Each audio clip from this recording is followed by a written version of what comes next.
Prepare to be terrified. Tonight we unearth the horror tragedy in Dunwich. Lovecraft's chilling tale of unspeakable secrets.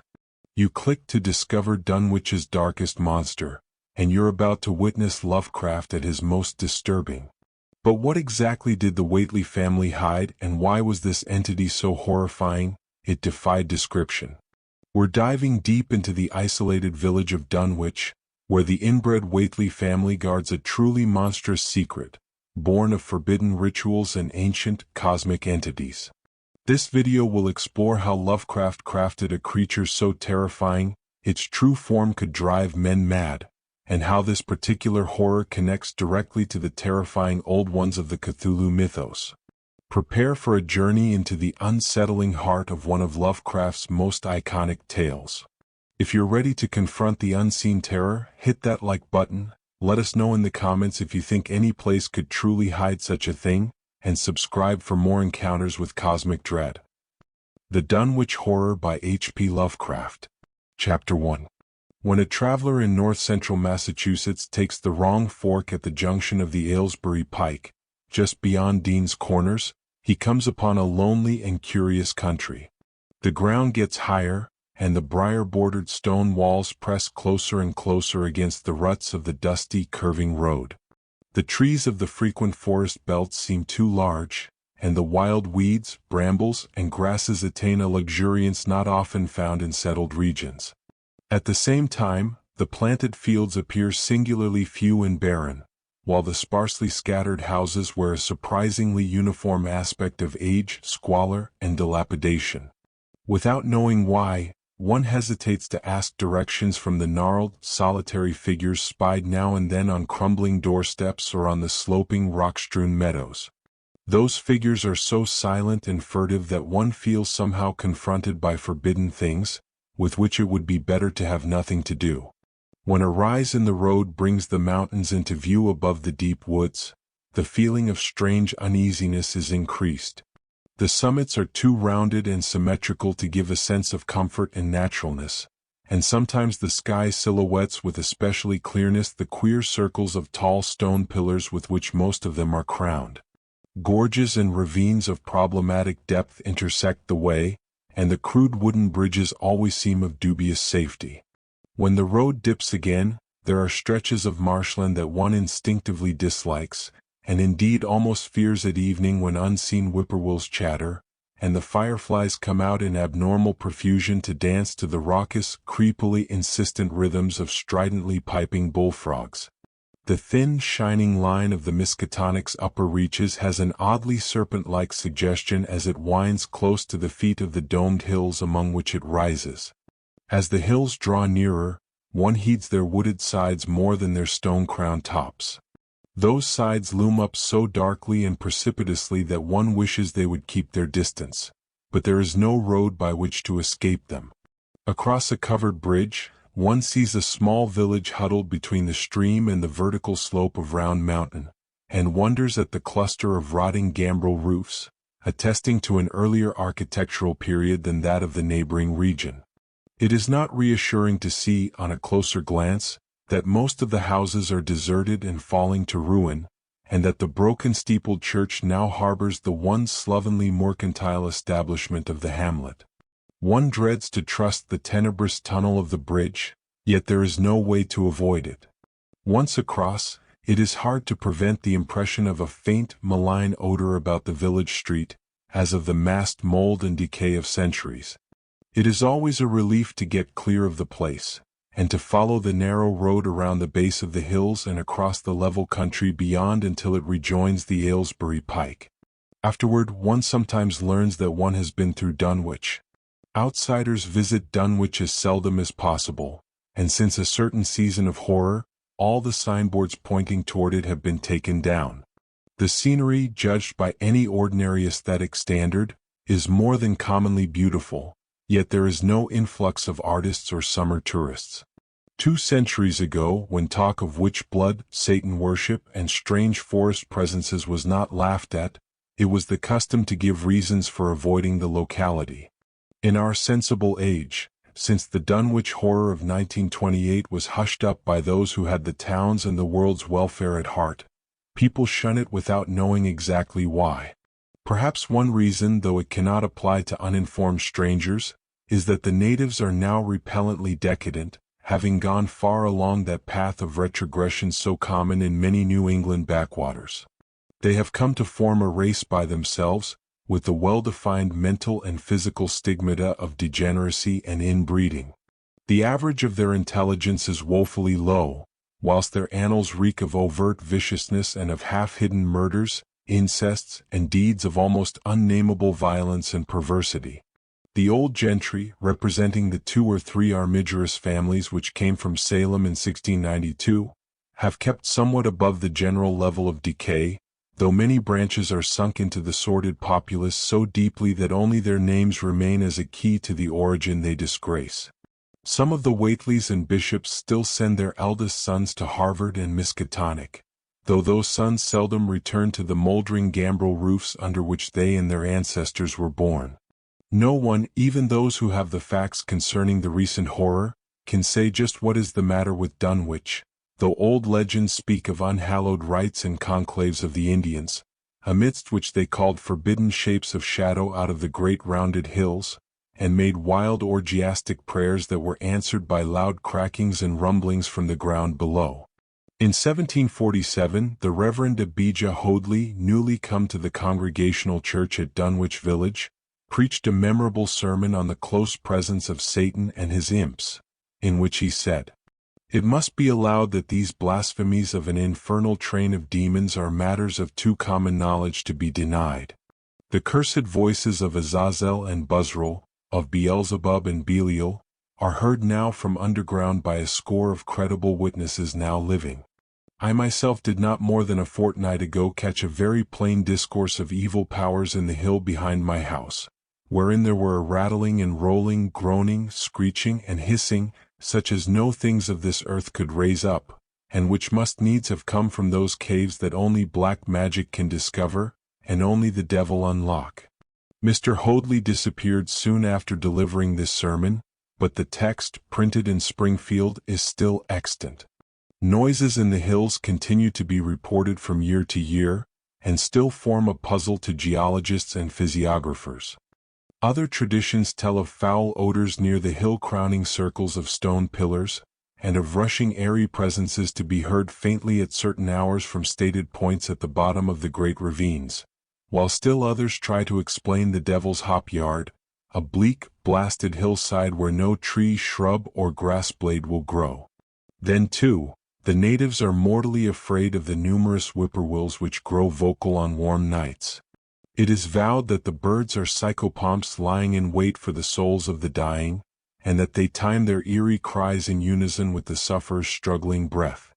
If they can catch the fleeing soul when it leaves the body, they instantly flutter away, chittering in demoniac laughter. But if they fail, they subside gradually into a disappointed silence. These tales, of course, are obsolete and ridiculous because they come down from very old times.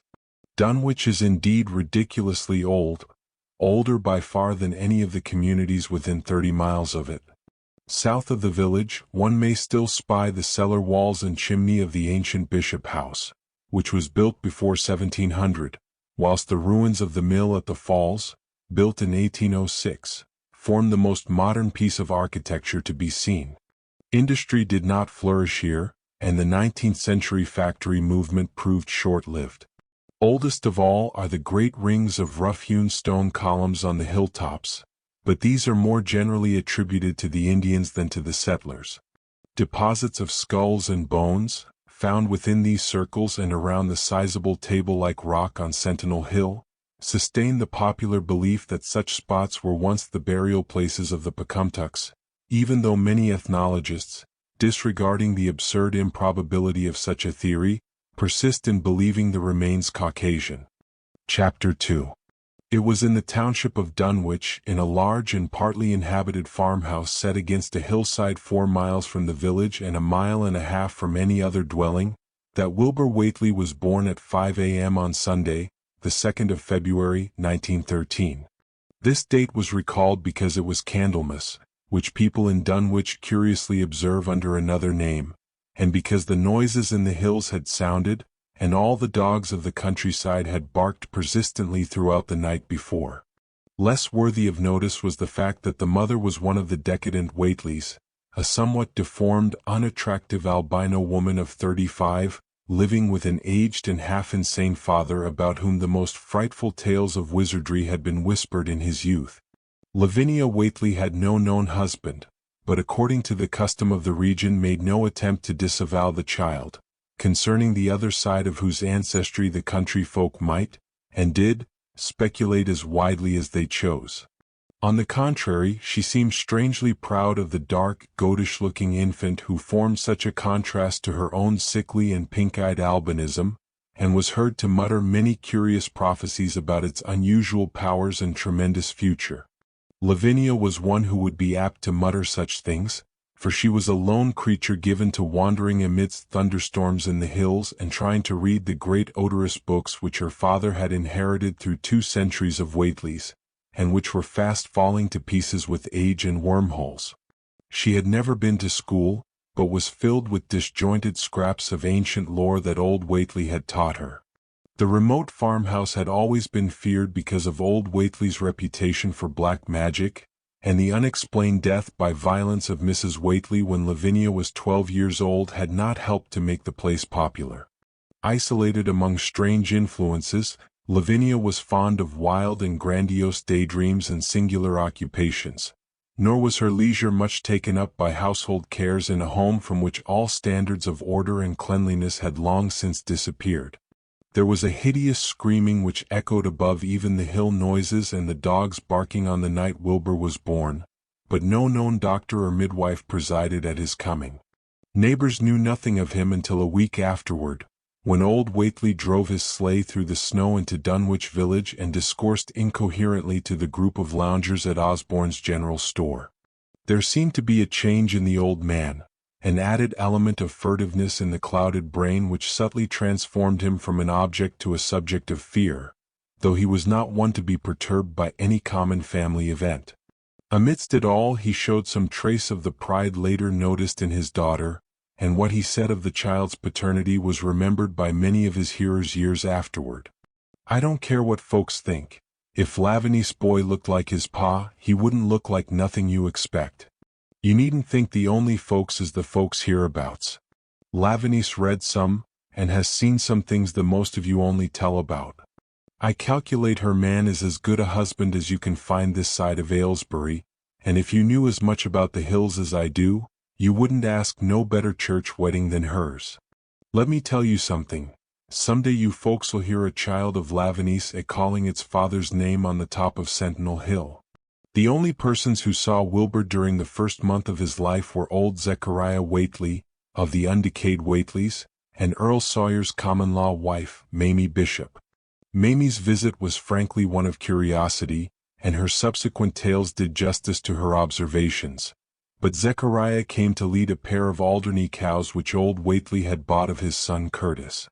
This marked the beginning of a course of cattle buying on the part of small Wilbur's family which ended only in 1928, when the Dunwich Horror came and went.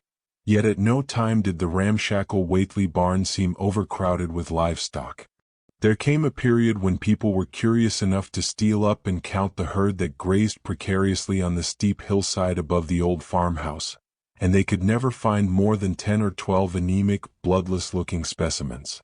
Evidently some blight or distemper, perhaps sprung from the unwholesome pasturage or the diseased fungi and timbers of the filthy barn, caused a heavy mortality amongst the Whateley animals.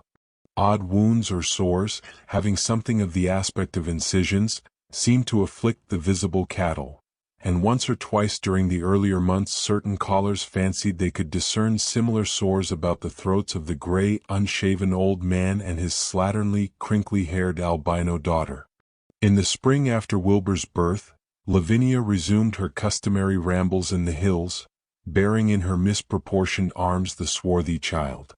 Public interest in the Whateleys subsided after most of the country folk had seen the baby, and no one bothered to comment on the swift development which that newcomer seemed every day to exhibit. Wilbur's growth was indeed phenomenal, for within 3 months of his birth he had attained a size and muscular power not usually found in infants under a full year of age. His motions and even his vocal sounds showed a restraint and deliberateness highly peculiar in an infant, and no one was really unprepared when, at 7 months, he began to walk unassisted, with falterings which another month was sufficient to remove. It was somewhat after this time, on Halloween, that a great blaze was seen at midnight on the top of Sentinel Hill where the old table-like stone stands amidst its tumulus of ancient bones.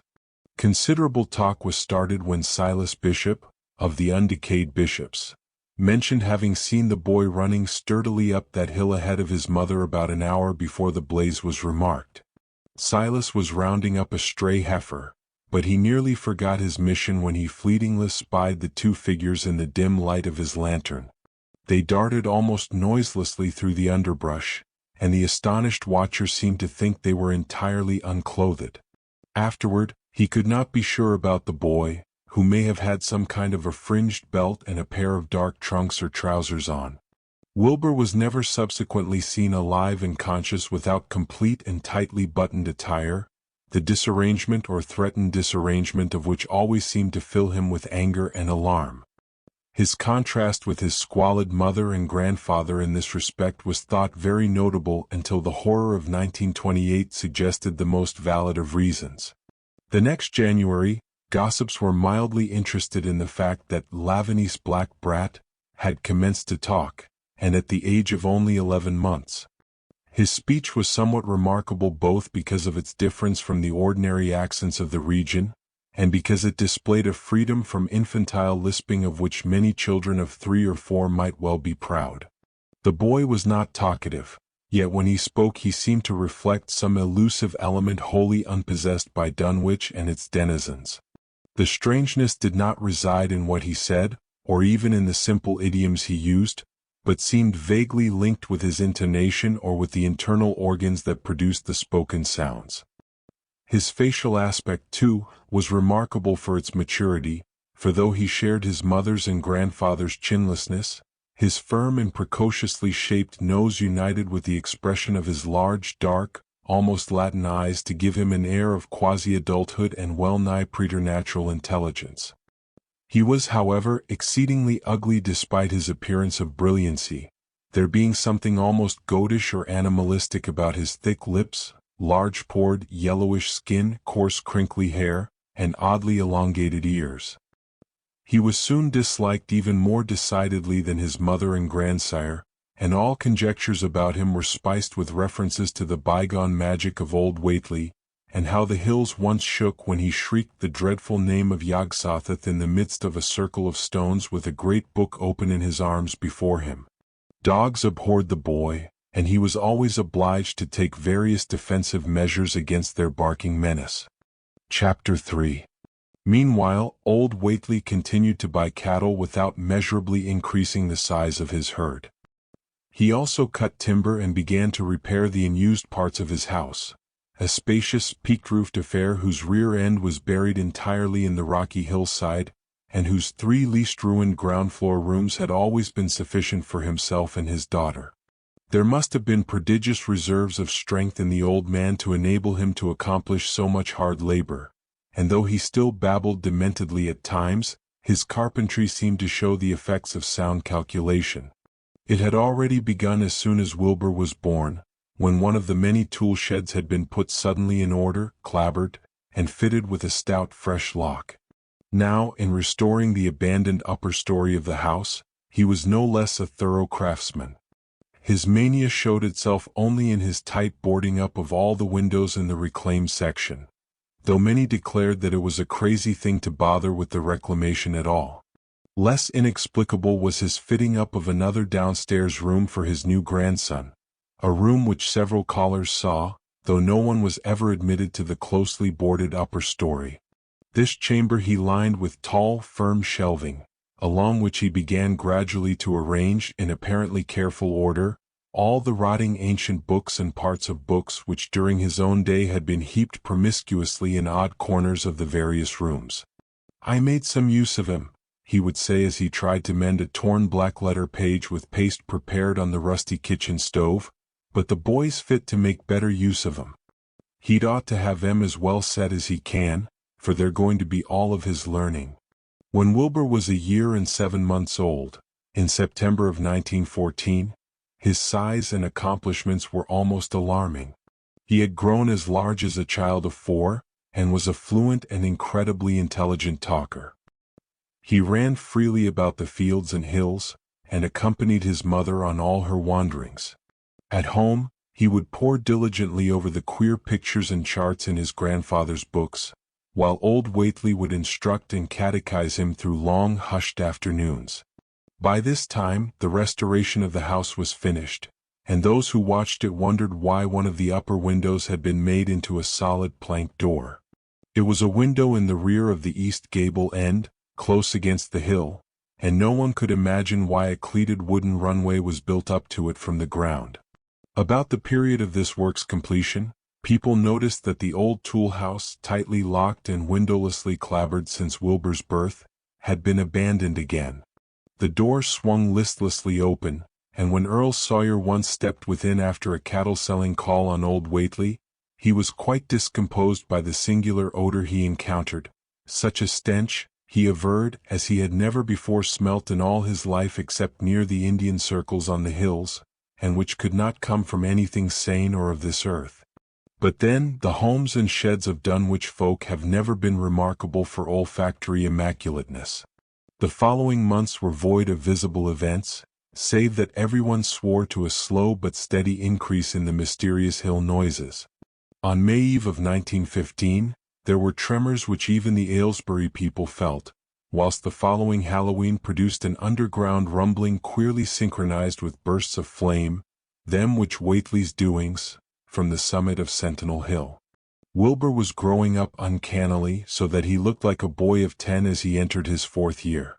He read avidly by himself now but talked much less than formerly. A settled taciturnity was absorbing him, and for the first time people began to speak specifically of the dawning look of evil in his goatish face.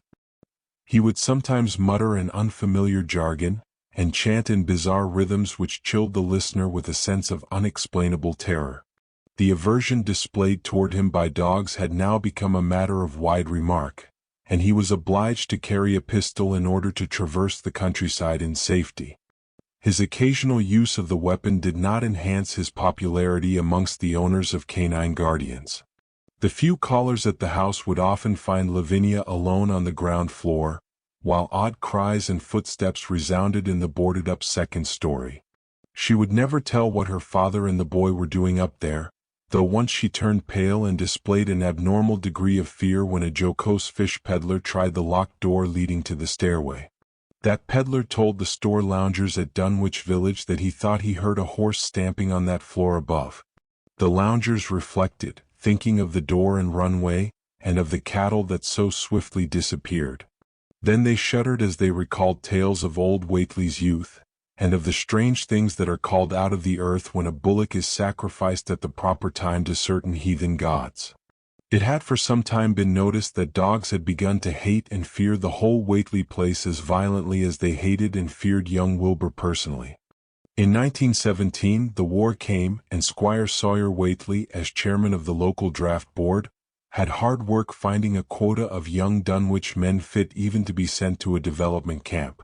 The government, alarmed at such signs of wholesale regional decadence, sent several officers and medical experts to investigate, conducting a survey which New England newspaper readers may still recall.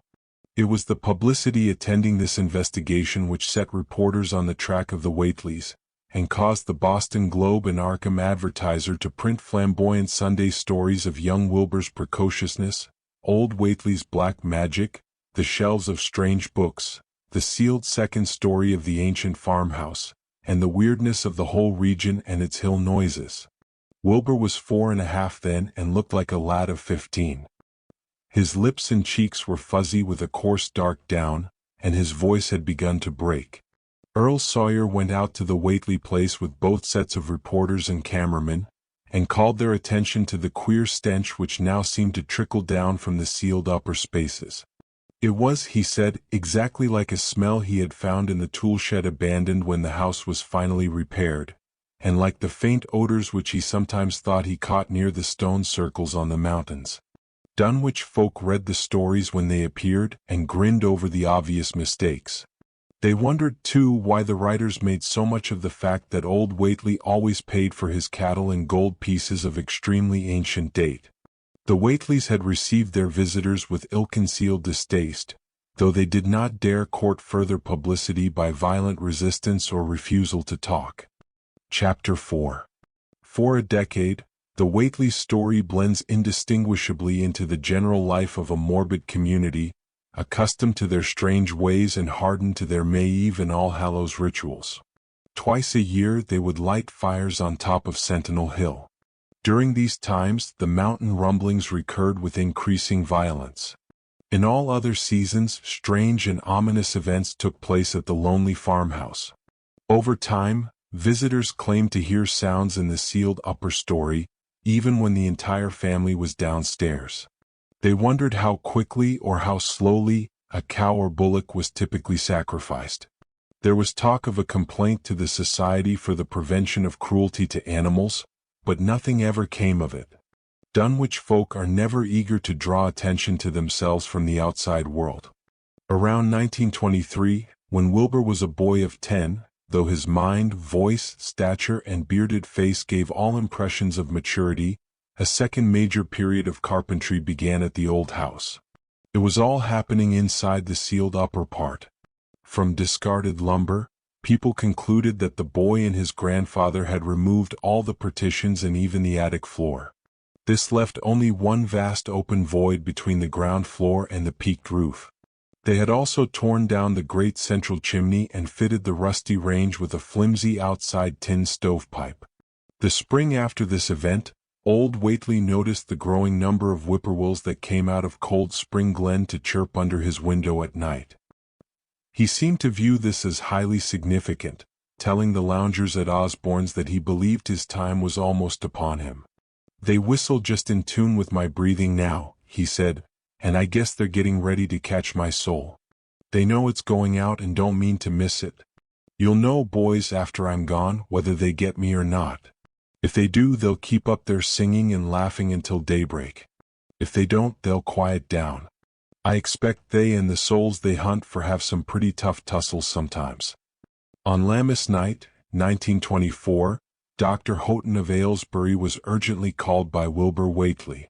Wilbur had ridden his one remaining horse furiously through the darkness and telephoned from Osborne's in the village. Dr. Houghton found old Whateley in a very grave state, with heart trouble and labored breathing that indicated his end was near. The shapeless albino daughter and the oddly bearded grandson stood by the bedside.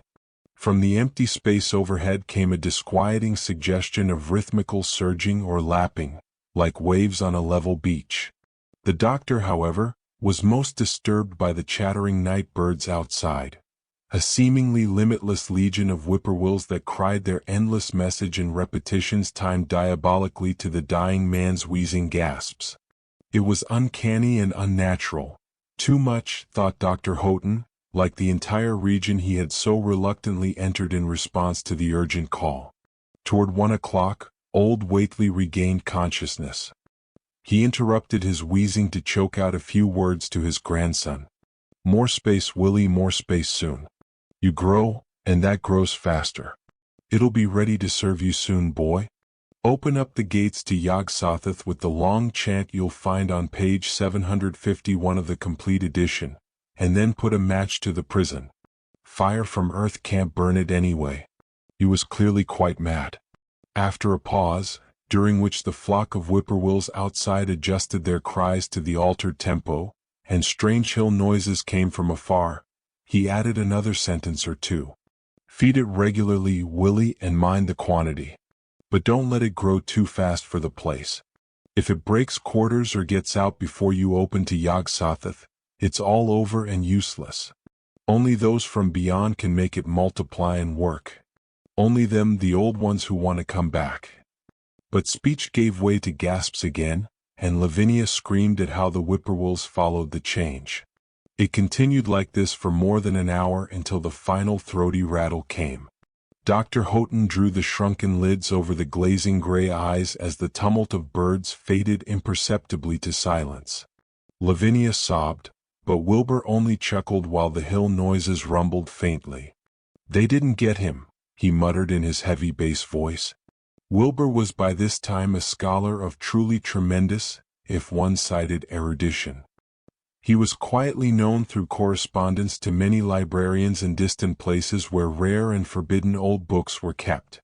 He was increasingly hated and dreaded around Dunwich due to certain youthful disappearances vaguely attributed to him. However, he was always able to silence inquiries through fear or by using that fund of old gold.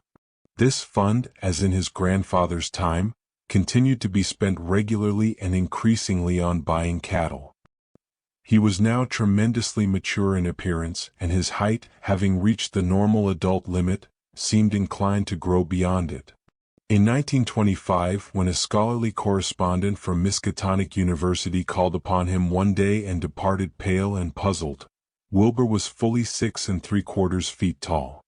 Throughout these years, Wilbur had treated his half-deformed albino mother with growing contempt, finally forbidding her to go to the hills with him on May Eve and Hallowmass.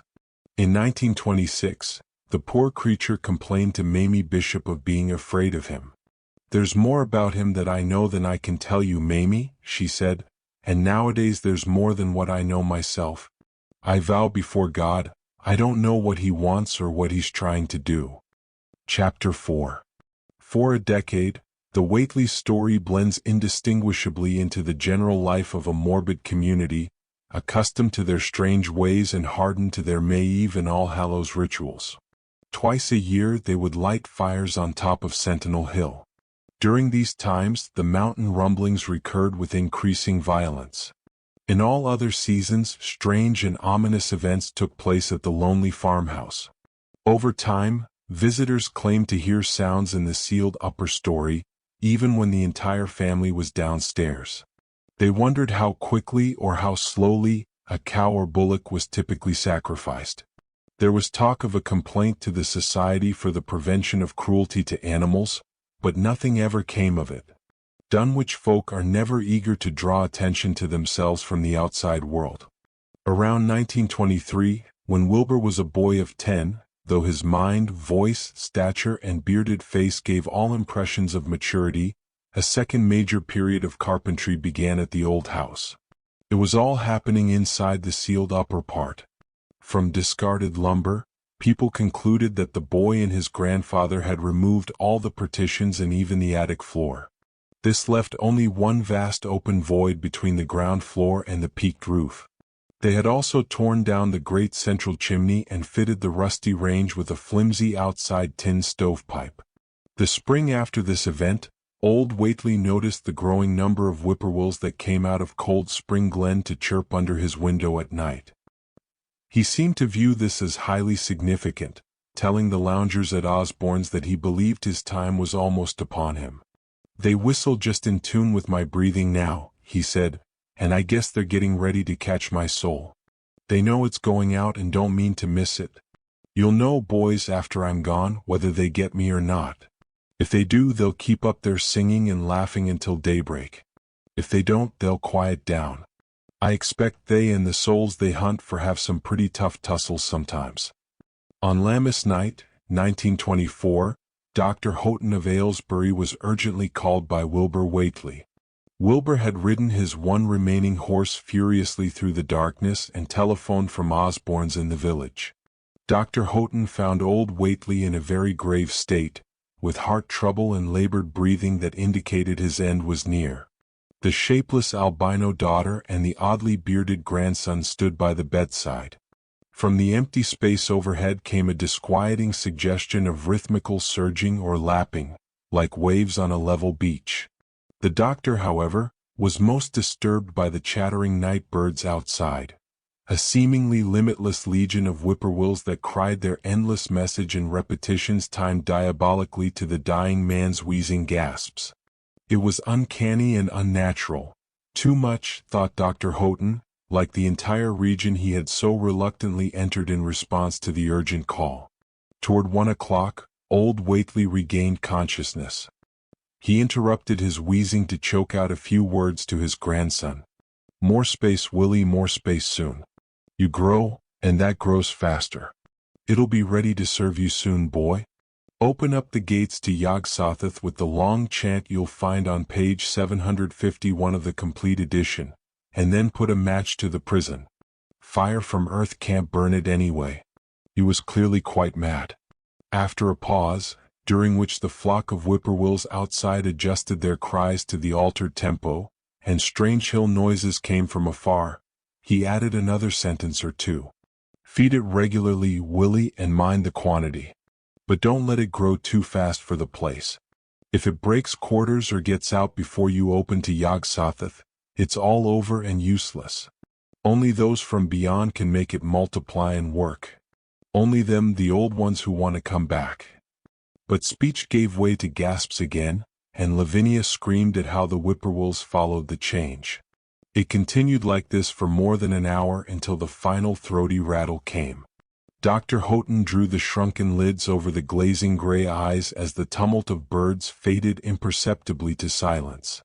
Lavinia sobbed, but Wilbur only chuckled while the hill noises rumbled faintly. "They didn't get him," he muttered in his heavy bass voice. Wilbur was by this time a scholar of truly tremendous, if one-sided erudition. He was quietly known through correspondence to many librarians in distant places where rare and forbidden old books were kept. He was increasingly hated and dreaded around Dunwich due to certain youthful disappearances vaguely attributed to him. However, he was always able to silence inquiries through fear or by using that fund of old gold. This fund, as in his grandfather's time, continued to be spent regularly and increasingly on buying cattle. He was now tremendously mature in appearance, and his height, having reached the normal adult limit, seemed inclined to grow beyond it. In 1925, when a scholarly correspondent from Miskatonic University called upon him one day and departed pale and puzzled, Wilbur was fully 6¾ feet tall. Throughout these years, Wilbur had treated his half-deformed albino mother with growing contempt, finally forbidding her to go to the hills with him on May Eve and Hallowmass. In 1926, the poor creature complained to Mamie Bishop of being afraid of him. "There's more about him that I know than I can tell you, Mamie," she said, "and nowadays there's more than what I know myself. I vow before God, I don't know what he wants or what he's trying to do." That Halloween, the hill noises sounded louder than ever, and fire burned on Sentinel Hill as usual. But people paid more attention to the rhythmical screaming of vast flocks of unnaturally late whippoorwills that seemed to be gathered near the unlighted Whateley farmhouse. After midnight, their shrill notes burst into a kind of pandemoniac cackling that filled the entire countryside. Not until dawn did they finally quiet down. Then they vanished, hurrying southward, where they were fully a month overdue. What this meant, no one could quite be certain until later. None of the country folk seemed to have died, but poor Lavinia Whateley, the twisted albino, was never seen again. In the summer of 1927, Wilbur repaired 2 sheds in the farmyard and began moving his books and belongings into them. Soon afterward, Earl Sawyer told the loungers at Osborne's that more carpentry was going on in the Whateley farmhouse. Wilbur was closing all the doors and windows on the ground floor and seemed to be removing partitions, just as he and his grandfather had done upstairs 4 years before. He was living in one of the sheds, and Sawyer thought he seemed unusually worried and tremulous. People generally suspected him of knowing something about his mother's disappearance, and very few ever approached his neighborhood now. His height had increased to more than 7 feet and showed no signs of stopping its development. Chapter 5. The following winter brought an event no less strange than Wilbur's first trip outside the Dunwich region. Correspondence with the Widener Library at Harvard, the Bibliothèque Nationale in Paris, the British Museum, the University of Buenos Aires, and the Library of Miskatonic University of Arkham had failed to get him the loan of a book he desperately wanted.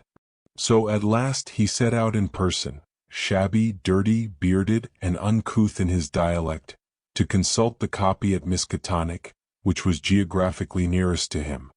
Almost 8 feet tall, carrying a cheap new valise from Osborne's general store, this dark and goatish gargoyle appeared one day in Arkham in quest of the dreaded volume kept under lock and key at the college library, the hideous Necronomicon of the mad Arab Abdul al-Hazard, in Olus Wormius Latin version, as printed in Spain in the 17th century. He had never seen a city before but had no thought save to find his way to the university grounds. There, he passed heedlessly by the great white-fanged watchdog that barked with unnatural fury and enmity, tugging frantically at its stout chain.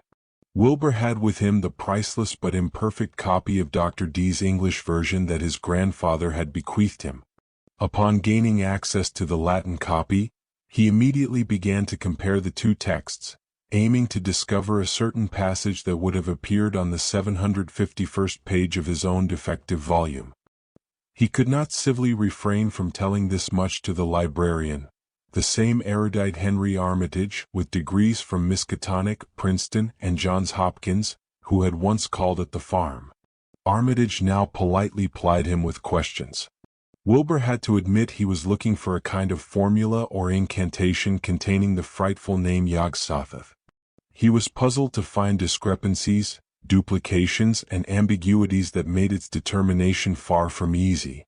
As he copied the formula he finally chose, Dr. Armitage involuntarily looked over his shoulder at the open pages. The left-hand one, in the Latin version, contained such monstrous threats to the peace and sanity of the world. Nor is it to be thought, ran the text as Armitage mentally translated it, that man is either the oldest or the last of Earth's masters, or that the common bulk of life and substance walks alone.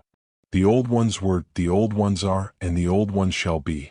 Not in the spaces we know, but between them they walk serene and primal, undimensioned and to us unseen. Yog-Sothoth knows the gate. Yog-Sothoth is the gate. Yog-Sothoth is the key and guardian of the gate. Past, present, future, all are one in Yog-Sothoth. He knows where the old ones broke through of old, and where they shall break through again. He knows where they have trod earth's fields, and where they still tread them, and why no one can behold them as they tread. By their smell can men sometimes know them near, but of their semblance can no man know, saving only in the features of those they have begotten on mankind. And of those are there many sorts, differing in likeness from man's truest ideal form to that shape without sight or substance which is them. They walk unseen and foul in lonely places where the words have been spoken and the rites howled through at their seasons. The wind gibbers with their voices, and the earth mutters with their consciousness. They bend the forest and crush the city, yet may not forest or city behold the hand that smites. Catath in the cold waste has known them, and what man knows Catath? The ice desert of the south and the sunken isles of ocean hold stones whereon their seal is engraved. But who has seen the deep frozen city or the sealed tower long garlanded with seaweed and barnacles? Great Cthulhu is their cousin, yet can he spy them only dimly. Shub-Niggurath, as a foulness shall you know them. Their hand is at your throat, yet you see them not, and their habitation is even one with your guarded threshold. Yog-Sothoth is the key to the gate, whereby the spheres meet. Man rules now where they ruled once. They shall soon rule where man rules now.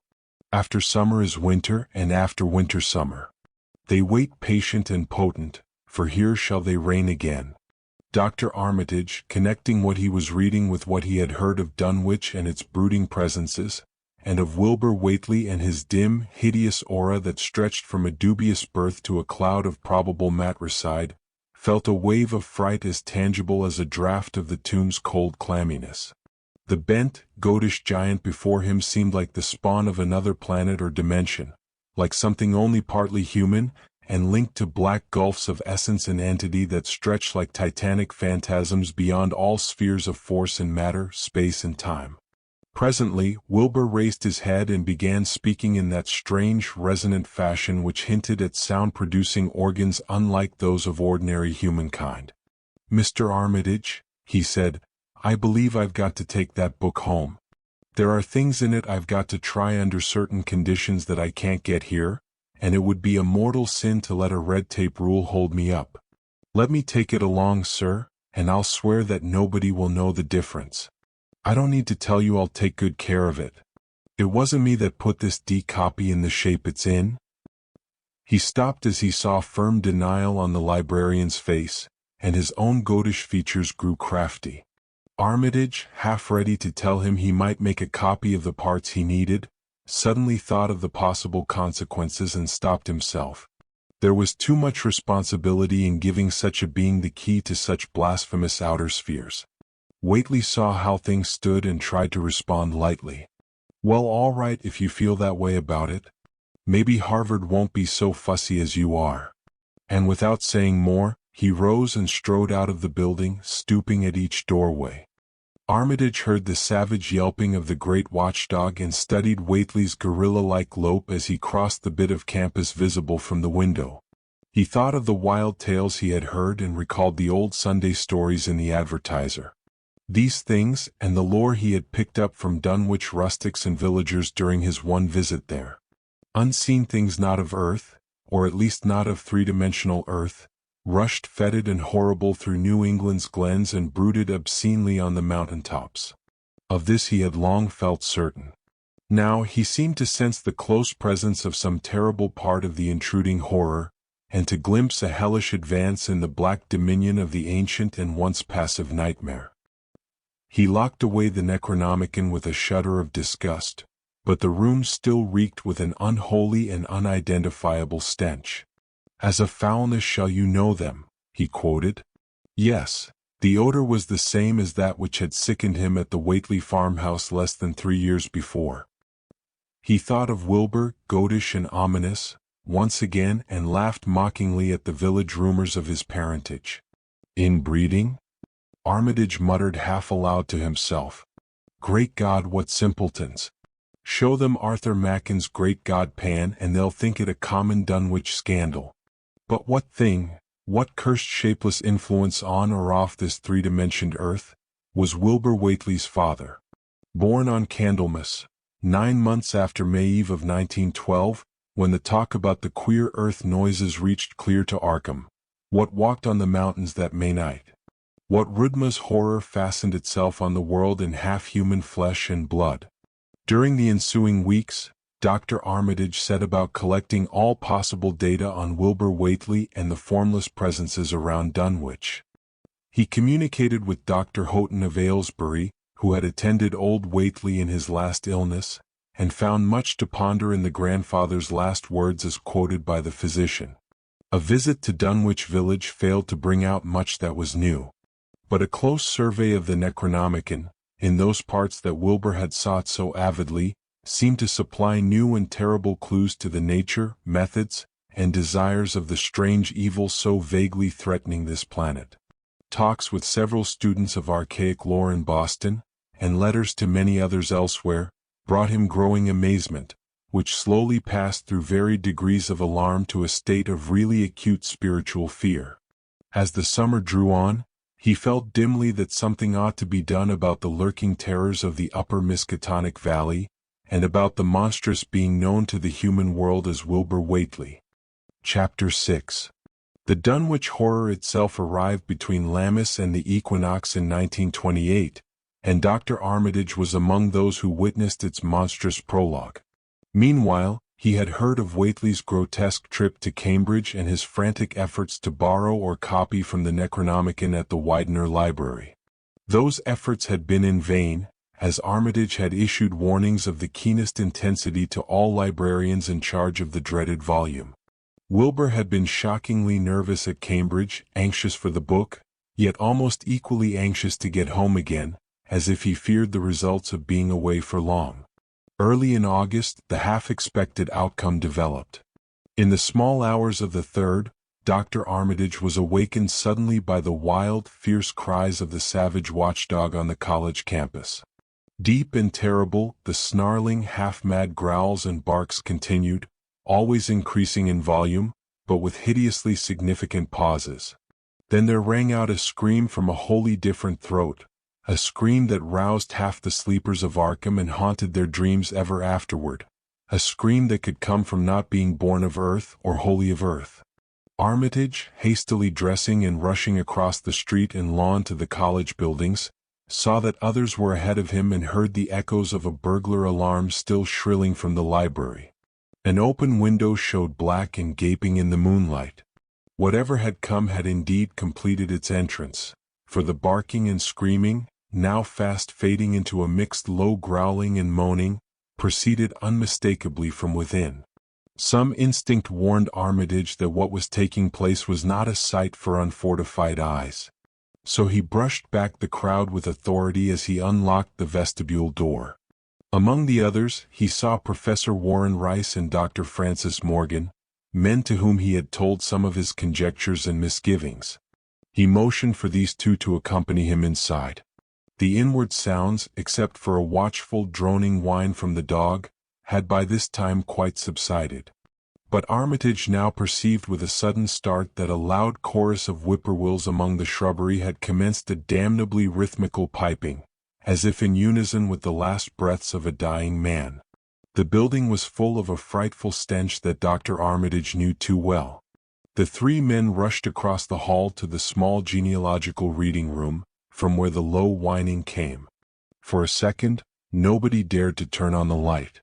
Then Armitage summoned his courage and snapped the switch. One of the three, it is not certain which, shrieked aloud at what sprawled before them among disordered tables and overturned chairs. Professor Rice declares that he wholly lost consciousness for an instant, though he did not stumble or fall. The thing that lay half bent on its side in a fetid pool of greenish-yellow ichor and tarry stickiness was almost 9 feet tall. The dog had torn off all its clothing and some of its skin. It was not quite dead but twitched silently and spasmodically while its chest heaved in monstrous unison with the mad piping of the expectant whippoorwills outside. Bits of shoe leather and fragments of apparel were scattered about the room, and just inside the window an empty canvas sack lay where it had evidently been thrown. Near the central desk, a revolver had fallen. A dented but undischarged cartridge later explained why it had not been fired. The thing itself, however, crowded out all other images at the time. It would be trite and not wholly accurate to say that no human pen could describe it, but one may properly say that it could not be vividly visualized by anyone whose ideas of aspect and contour are too closely bound up with the common life forms of this planet and of the 3 known dimensions. It was partly human, beyond a doubt, with very man-like hands and head, and the goatish, chinless face had the stamp of the Whateleys upon it. But the torso and lower parts of the body were impossibly monstrous, so that only generous clothing could ever have enabled it to walk on earth unchallenged or uneradicated. Above the waist, it was semi-anthropomorphic, though its chest, where the dog's rending paws still rested watchfully, had the leathery, reticulated hide of a crocodile or alligator. The back was mottled with yellow and black, and faintly suggested the scaly covering of certain snakes. Below the waist, though, it was the worst, for here all human resemblance ended and sheer fantasy began. The skin was thickly covered with coarse black fur, and from the abdomen, a score of long greenish-gray tentacles with red-sucking mouths protruded limply. Their arrangement was odd and seemed to follow the symmetries of some cosmic geometry unknown to Earth or the solar system. On each of the hips, deep set in a kind of pinkish ciliated orbit, was what seemed to be a rudimentary eye, while instead of a tail, there hung a kind of trunk or feeler with purple annular markings, showing many signs of being an undeveloped mouth or throat. The limbs, except for their black fur, roughly resembled the hind legs of prehistoric Earth's giant saurians and ended in ridgy veined pads that were neither hooves nor claws. When the thing breathed, its tail and tentacles rhythmically changed color, as if from some circulatory cause normal to the non-human side of its ancestry. In the tentacles, this was observable as a deepening of the greenish tinge, while in the tail it appeared as a yellowish hue alternating with a sickly grayish-white in the spaces between the purple rings. Of genuine blood there was none, only the fetid greenish-yellow ichor that trickled along the painted floor beyond the radius of the stickiness, leaving a curious discoloration behind it. As the presence of the 3 men seemed to rouse the dying thing, it began to mumble without turning or raising its head. Dr. Armitage made no written record of its mouthings but asserts confidently that nothing in English was uttered.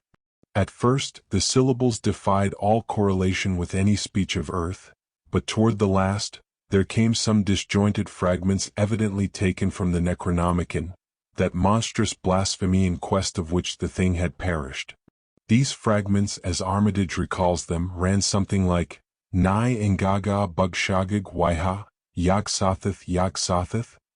They trailed off into nothingness as the whippoorwills shrieked in rhythmical crescendos of unholy anticipation. Then came a halt in the gasping, and the dog raised its head in a long, lugubrious howl.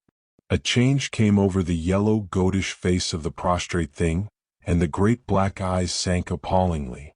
Outside the window, the shrilling of the whippoorwills had suddenly ceased, and above the murmurs of the gathering crowd, there came the sound of a panic-struck whirring and fluttering.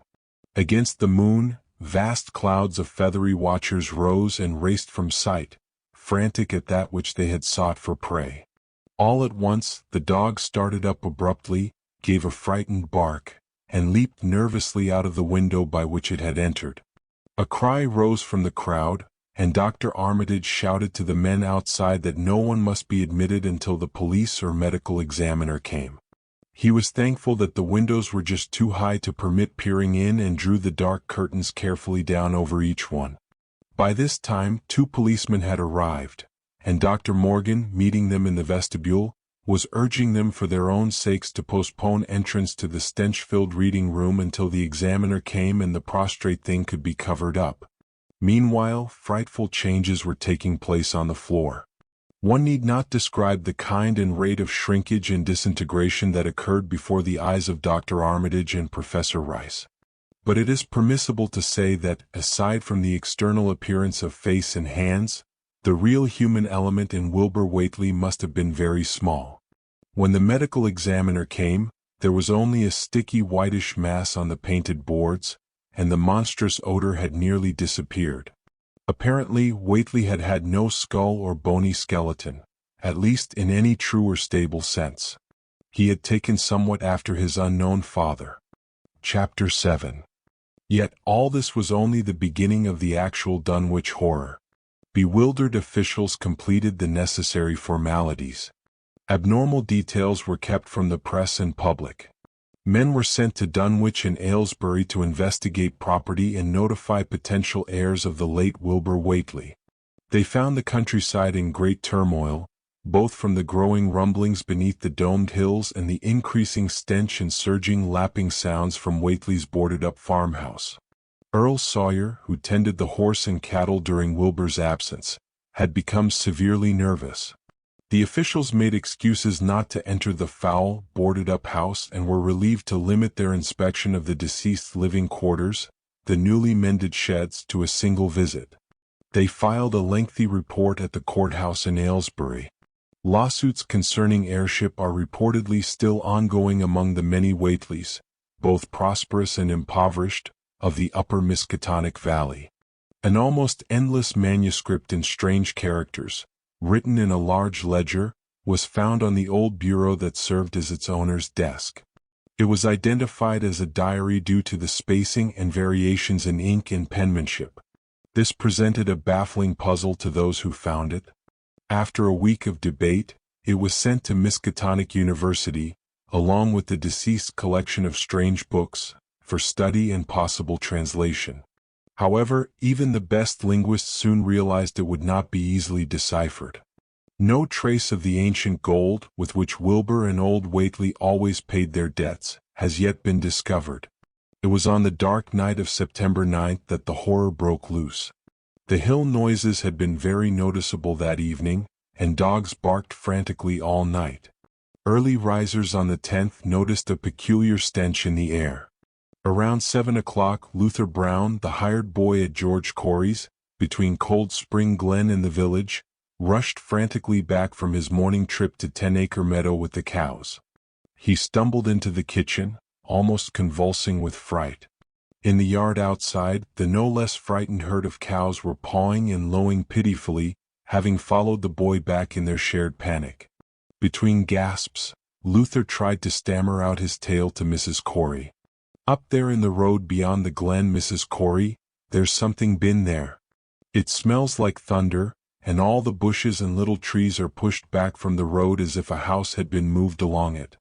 And that isn't the worst either. There are prints in the road, Mrs. Corey, great round prints as big as barrel heads, all sunk down deep like an elephant had been along, only there's a lot more than 4 feet could make. I looked at 1 or 2 before I ran, and I saw everyone was covered with lines spreading out from one place, as if big palm leaf fans, twice or 3 times as big as any there is, had been pounded down into the road. And the smell was awful, like what it is around Wizard Whateley's old house. Here he faltered, seeming to shiver afresh with the fright that had sent him flying home. Mrs. Corey, unable to get more information, began telephoning the neighbors, thus starting the wave of panic that preceded the major terrors. When she reached Sally Sawyer, housekeeper at Seth Bishop's, the nearest place to Whateley's, it became her turn to listen instead of speak. Sally's boy, Chauncey, who slept poorly, had been up on the hill toward Whateley's and had rushed back in terror after one look at the place, and at the pasture where Mr. Bishop's cows had been left out all night. "Yes, Mrs. Corey," came Sally's trembling voice over the party line. "Chauncey just came back in a hurry and could barely talk from being scared. He says old Whateley's house is all blown up, with the timbers scattered around like there'd been dynamite inside. Only the bottom floor isn't gone, but is all covered with a kind of tar-like stuff that smells awful and drips down off the edges onto the ground where the side timbers are blown away. And there are awful kinds of marks in the yard, too, great round marks bigger around than a hogshead, and all sticky with stuff like is on the blown-up house. Chauncey says they lead off into the meadows, where a great swath wider than a barn is matted down, and all the stone walls tumble every which way wherever it goes. And he says he, Mrs. Corey, that he set to look for Seth's cows, frightened as he was, and found them in the upper pasture near the Devil's Hop yard in an awful shape. Half of them are completely gone, and nearly half of those that are left are sucked almost dry of blood, with sores on them like they'd been on Whateley's cattle ever since Lavini's black child was born. Seth he's gone out now to look at them, though I'll vow he won't care to get very near Wizard Whateley's. Chauncey didn't look carefully to see where the big matted down swath led after it left the pasturage, but he says he thinks it pointed towards the Glen Road to the village. I tell you, Mrs. Corey, there's something abroad that shouldn't be abroad, and I for one think that black Wilbur Whateley, who met the bad end he deserved, is at the bottom of its breeding.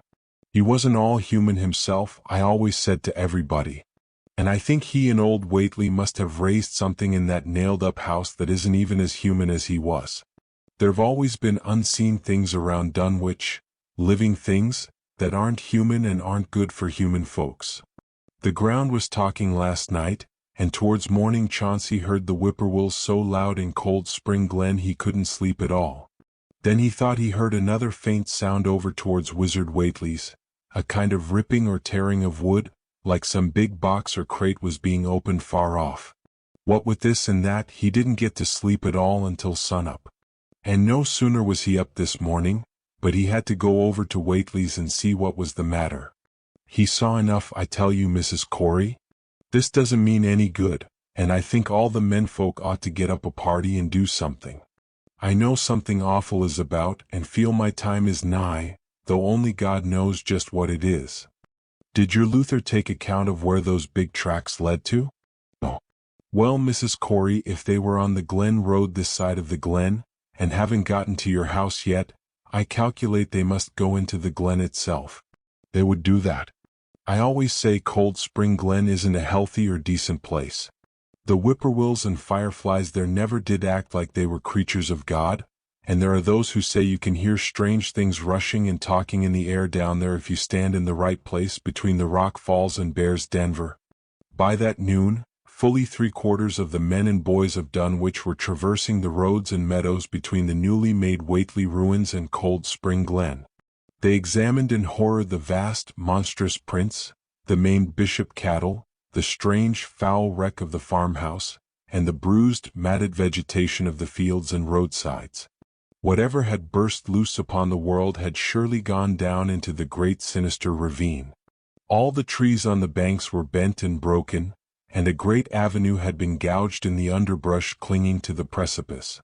It was as though a house, launched by an avalanche, had slid down through the tangled growth of the almost vertical slope. From below no sound came, but only a distant, undefinable stench.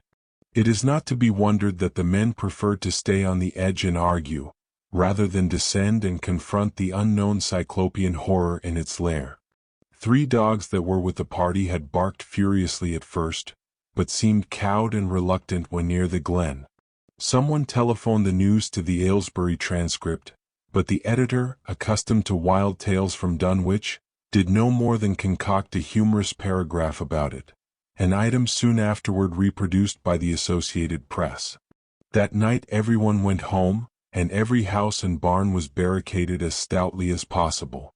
Needless to say, no cattle were allowed to remain in open pasturage. Around 2 in the morning, a frightful stench and the savage barking of dogs awakened the household at Elmer Fry's, on the eastern edge of Cold Spring Glen. All agreed that they could hear a sort of muffled swishing or lapping sound from somewhere outside.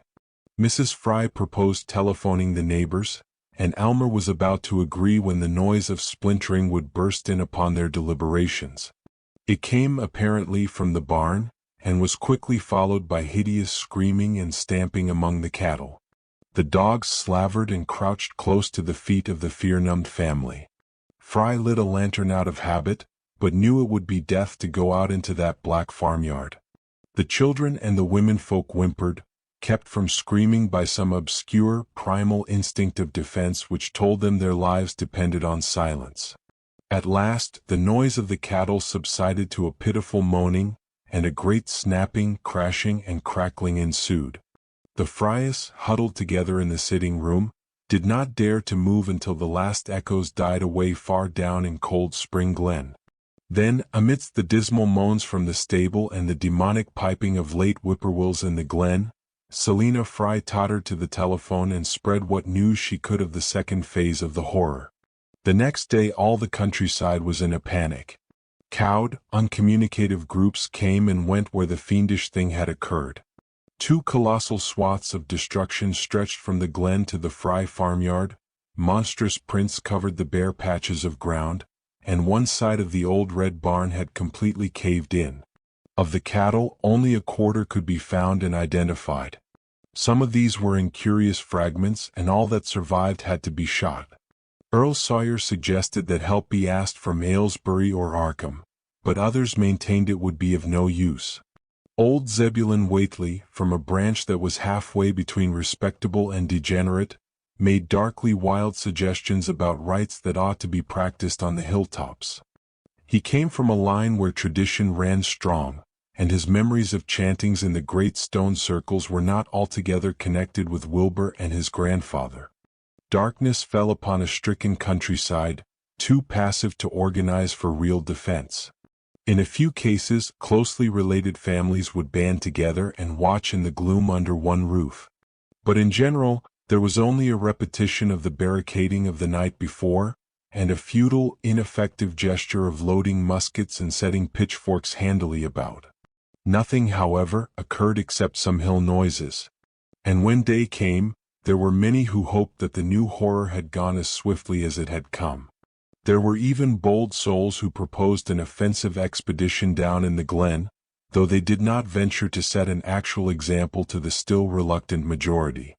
When night came again, the barricading was repeated, though there was less huddling together of families.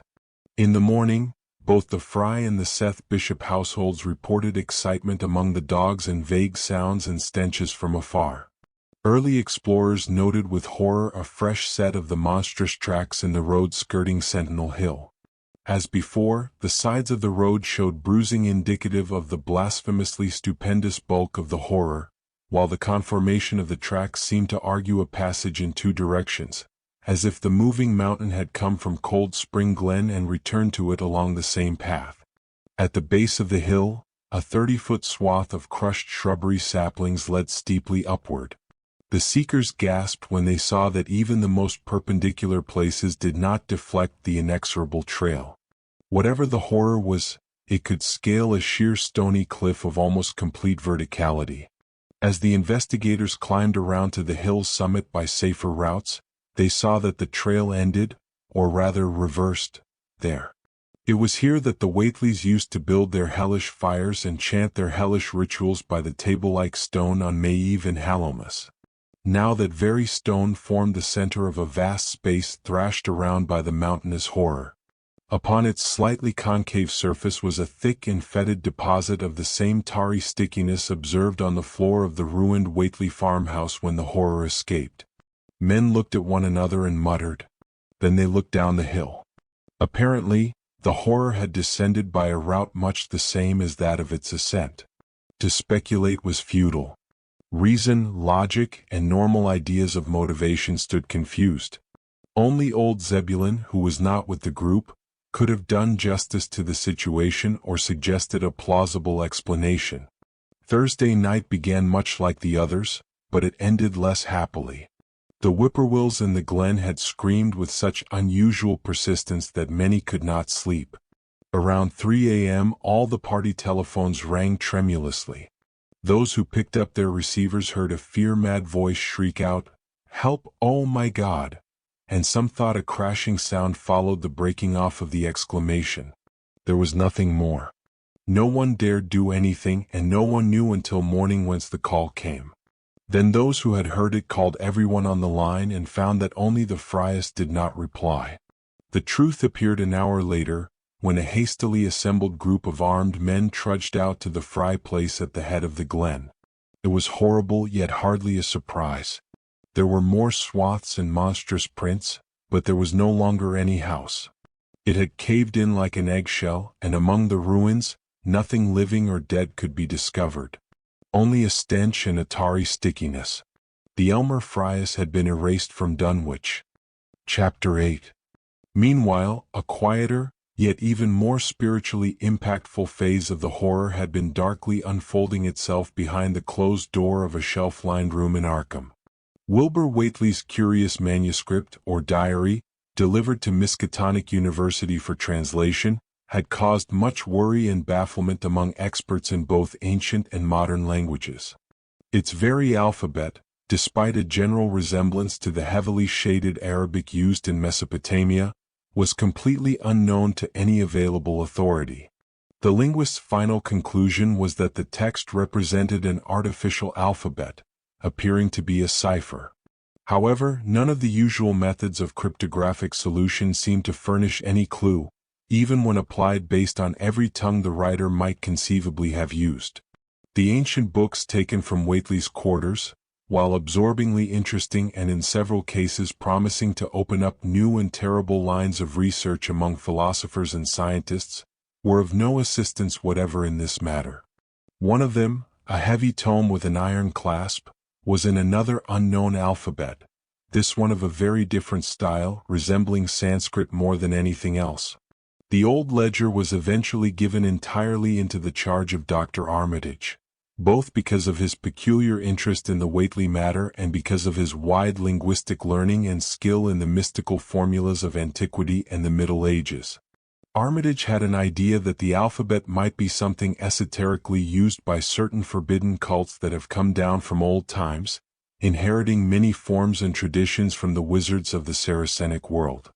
That question, however, he did not consider vital, since it would be unnecessary to know the origin of the symbols if, as he suspected, they were used as a cipher in a modern language. It was his belief that, considering the great amount of text involved, the writer would scarcely have wished the trouble of using another speech than his own, except perhaps in certain special formulas and incantations. Accordingly, he approached the manuscript with the preliminary assumption that the bulk of it was in English. Dr. Armitage knew from the repeated failures of his colleagues that the riddle was deep and complex, and that no simple mode of solution could even merit a trial. All through late August, he immersed himself in the vast knowledge of cryptography, drawing upon the fullest resources of his own library. Night after night, he delved into the mysteries of Trithemius Polygraphia, Giambattista Porta's De Furtivus Literarum Natus, De Vigenier's Trait de Chiffres, Falconer's Cryptomenesis Patefacta, Davis and Thickness 18th-century treatises, and such fairly modern authorities as Blair, Von Martin, and Kluber's cryptographic. He interspersed his study of the books with attacks on the manuscript itself, and in time became convinced that he had to deal with one of those subtlest and most ingenious of cryptograms, in which many separate lists of corresponding letters are arranged like a multiplication table, and the message built up with arbitrary keywords known only to the initiated. The older authorities seemed rather more helpful than the newer ones, and Armitage concluded that the code of the manuscript was of great antiquity, no doubt handed down through a long line of mystical experimenters. Several times he seemed near a breakthrough, only to be set back by some unforeseen obstacle. Then, as September approached, the clouds began to clear. Certain letters, as used in certain parts of the manuscript, emerged definitely and unmistakably, and it became obvious that the text was indeed in English. On the evening of September 2nd, the last major barrier gave way, and Dr. Armitage read for the first time a continuous passage of Wilbur Whateley's Annals. It was in truth a diary, as all had thought, and it was couched in a style clearly showing the mixed occult erudition and general illiteracy of the strange being who wrote it. Almost the first long passage that Armitage deciphered, an entry dated November 26, 1916, proved highly startling and disquieting. It was written, he remembered, by a child of 3.5 who looked like a lad of 12 or 13. Today learned the Aklo for the Sabaoth. It ran, which I did not like, it being answerable from the hill and not from the air. That upstairs is more ahead of me than I had thought it would be, and is not likely to have much earth brain. Shot Elam Hutchins' collie Jack when he went to bite me, and Elam says he would kill me if he dared. I guess he won't. Grandfather kept me saying the dough formula last night, and I think I saw the inner city at the 2 magnetic poles. I shall go to those poles when the earth is cleared off, if I can't break through with the Dona formula when I commit it. Those from the air told me at Sabbath that it will be years before I can clear off the earth, and I guess grandfather will be dead then, so I shall have to learn all the angles of the planes and all the formulas between the year and the NHHNGR. Those from outside will help, but they cannot take body without human blood. That upstairs looks like it will have the right cast. I can see it a little when I make the Vorish sign or blow the powder of Ibn Ghazi at it, and it is almost like them at Maeve on the hill. The other face may wear off some. I wonder how I shall look when the earth is cleared and there are no earth beings on it. He that came with the Aklo Sabaoth said I may be transfigured, there being much of outside to work on. Morning found Dr. Armitage in a cold sweat of terror and a frenzy of wakeful concentration. He had not left the manuscript all night, but sat at his table under the electric light, turning page after page with shaking hands as fast as he could decipher the cryptic text. He had nervously telephoned his wife he would not be home, and when she brought him breakfast from the house, he could scarcely eat a mouthful. All that day he read on, now and then halted maddeningly as a reapplication of the complex key became necessary. Lunch and dinner were brought to him, but he ate only the smallest fraction of either. Toward the middle of the next night, he dozed off in his chair, but soon woke out of a tangle of nightmares almost as hideous as the truths and menaces to man's existence that he had uncovered. On the morning of September 4th, Professor Rice and Dr. Morgan insisted on seeing him for a while, and departed trembling and ashen gray. That evening he went to bed but slept only fitfully. Wednesday, the next day, he was back at the manuscript and began to take copious notes both from the current sections and from those he had already deciphered. In the small hours of that night, he slept a little in an easy chair in his office, but was at the manuscript again before dawn. Sometime before noon, his physician, Dr. Hartwell, called to see him and insisted that he cease work.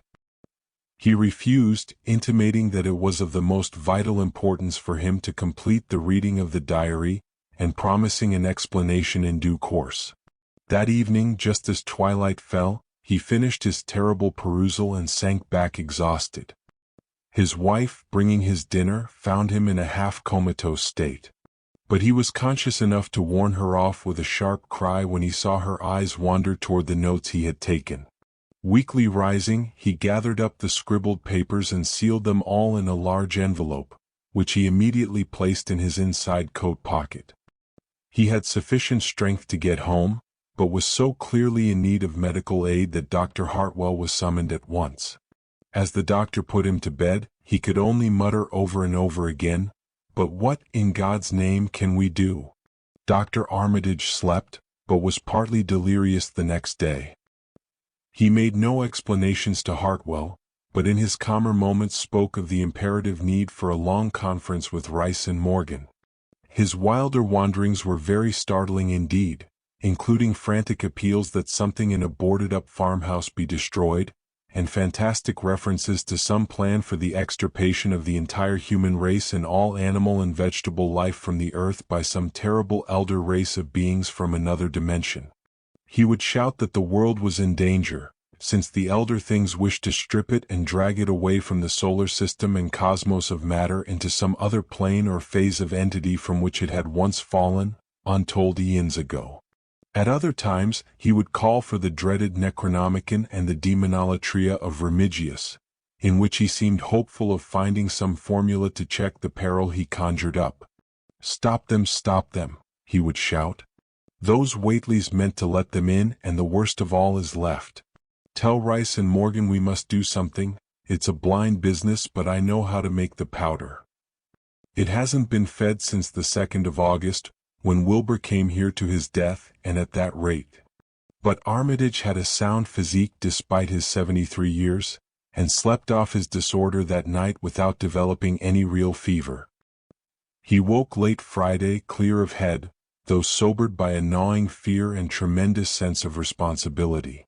Saturday afternoon, he felt able to go over to the library and summon Rice and Morgan for a conference, and the rest of that day and evening the three men tortured their brains in the wildest speculation and the most desperate debate. Strange and terrible books were drawn voluminously from the stacked shelves and from secure places of storage, and diagrams and formulas were copied with feverish haste and in bewildering abundance. Of skepticism there was none. All three had seen the body of Wilbur Whateley as it lay on the floor in a room of that very building, and after that not one of them could feel even slightly inclined to treat the diary as a madman's raving. Opinions were divided as to notifying the Massachusetts State Police, and the negative finally won. There were things involved which simply could not be believed by those who had not seen a sample, as indeed was made clear during certain subsequent investigations. Late at night, the conference disbanded without having developed a definite plan, but all day Sunday Armitage was busy comparing formulas and mixing chemicals obtained from the college laboratory. The more he reflected on the hellish diary, the more he was inclined to doubt the efficacy of any material agent in stamping out the entity which Wilbur Whateley had left behind him, the earth-threatening entity which, unknown to him, was to burst forth in a few hours and become the memorable Dunwich Horror. Monday was a repetition of Sunday with Dr. Armitage, for the task at hand required endless research and experiment. Further consultations of the monstrous diary brought about various changes of plan, and he knew that even in the end a large amount of uncertainty must remain. By Tuesday he had a definite line of action mapped out, and believed he would try a trip to Dunwich within a week. Then on Wednesday the great shock came. Tucked obscurely away in a corner of the Arkham Advertiser was a facetious little item from the Associated Press, telling what a record-breaking monster the bootleg whiskey of Dunwich had raised up. Armitage, half stunned, could only telephone Rice and Morgan. Far into the night they discussed, and the next day was a whirlwind of preparation on the part of them all. Armitage knew he would be meddling with terrible powers, yet saw that there was no other way to annul the deeper and more malign meddling which others had done before him. Chapter 9. Friday morning, Armitage, Rice, and Morgan drove to Dunwich, arriving about 1 in the afternoon. The day was pleasant, but even in the brightest sunlight, a kind of quiet dread seemed to hang over the strangely domed hills and deep, shadowy ravines of the stricken region. Now and then, on some mountain top, a gaunt circle of stones could be glimpsed against the sky. From the hushed fright at Osborne's store, they knew something hideous had happened. They soon learned of the annihilation of the Elmer Fry house and family. Throughout that afternoon, they rode around Dunwich, questioning the locals about what had occurred. With rising horror, they saw the desolate Fry ruins with their lingering traces of tarry stickiness, the blasphemous tracks in the Fry yard, the wounded Seth Bishop cattle, and the enormous swaths of disturbed vegetation in various places. The trail up and down Sentinel Hill seemed to Armitage of almost cataclysmic significance, and he looked long at the sinister altar-like stone on the summit. At length, the visitors learned of a party of state police who had come from Aylesbury that morning, responding to the first telephone reports of the Fry tragedy. They decided to seek out the officers and compare notes. However, this proved easier to plan than to accomplish, as no sign of the party could be found. There had been 5 of them in a car, but now the car stood empty near the ruins in the Fry yard. The natives, all of whom had talked with the policeman, seemed at first as perplexed as Armitage and his companions. Then old Sam Hutchins thought of something and turned pale, nudging Fred Farr and pointing to the dank, deep hollow nearby. "God," he gasped, "I told him not to go down into the glen, and I never thought nobody'd do it with them tracks and that smell and the whippoorwills screeching down there in the dark of noonday." A cold shudder ran through natives and visitors alike, and every ear seemed strained in an instinctive, unconscious listening. Armitage, now that he had actually come upon the horror and its monstrous work, trembled with the responsibility he felt to be his. Night would soon fall, and it was then that the mountainous blasphemy lumbered upon its eldritch course. Negotium perambulans in tenebris. The old librarian rehearsed the formulas he had memorized and clutched the paper containing the alternative one he had not memorized. He saw that his electric flashlight was in working order. Rice, beside him, took from a valise a metal sprayer of the sort used in combating insects, while Morgan unkissed the big game rifle on which he relied, despite his colleagues' warnings that no material weapon would be of help. Armitage, having read the hideous diary, knew painfully well what kind of manifestation to expect. But he did not add to the fright of the Dunwich people by giving any hints or clues. He hoped that it might be conquered without revealing to the world the monstrous thing it had escaped. As the shadows gathered, the natives began to disperse homeward, anxious to bar themselves indoors, despite the evidence that all human locks and bolts were useless before a force that could bend trees and crush houses when it chose. They shook their heads at the visitors' plan to stand guard at the Fry ruins near the glen, and as they left, had little expectation of ever seeing the watchers again. There were rumblings under the hills that night, and the whippoorwills piped threateningly. Once in a while, a wind sweeping up out of Cold Spring Glen would bring a touch of ineffable stench to the heavy night air. Such a stench as all 3 watchers had smelled once before, when they stood above a dying thing that had passed for 15.5 years as a human being. But the looked-for terror did not appear. Whatever was down there in the glen was biding its time, and Armitage told his colleagues it would be suicidal to try to attack it in the dark. Morning came wanly and the night sounds ceased. It was a gray, bleak day, with now and then a drizzle of rain, and heavier clouds seemed to be piling up beyond the hills to the northwest. The men from Arkham were undecided what to do. Seeking shelter from the increasing rainfall beneath one of the few undestroyed Fry outbuildings, they debated the wisdom of waiting, or of taking the aggressive and going down into the glen in quest of their nameless, monstrous quarry. The downpour waxed in heaviness, and distant peals of thunder sounded from far horizons. Sheet lightning shimmered, and then a forked bolt flashed near at hand, as if descending into the accursed glen itself. The sky grew very dark, and the watchers hoped that the storm would prove a short, sharp one, followed by clear weather. It was still gruesomely dark when, not much over an hour later, a confused babble of voices sounded down the road. Another moment brought to view a frightened group of more than a dozen men, running, shouting, and even whimpering hysterically. Someone in the lead began sobbing out words, and the Arkham men started violently when those words developed a coherent form. "Oh my God, the voice choked out. "It's going again, and this time by day. It's out, It's out and moving this very minute, and only the Lord knows when it'll be on us all." The speaker panted into silence, but another took up his message. "Nigh on an hour ago, Zeb Whateley here heard the phone ringing, and it was Miss Corey, George's wife, who lives down by the junction. She says the hired boy Luther was out driving in the cows from the storm after the big bolt, when he saw all the trees bending at the mouth of the glen, opposite side to this, and smelled the same awful smell like he smelled when he found the big tracks last Monday morning.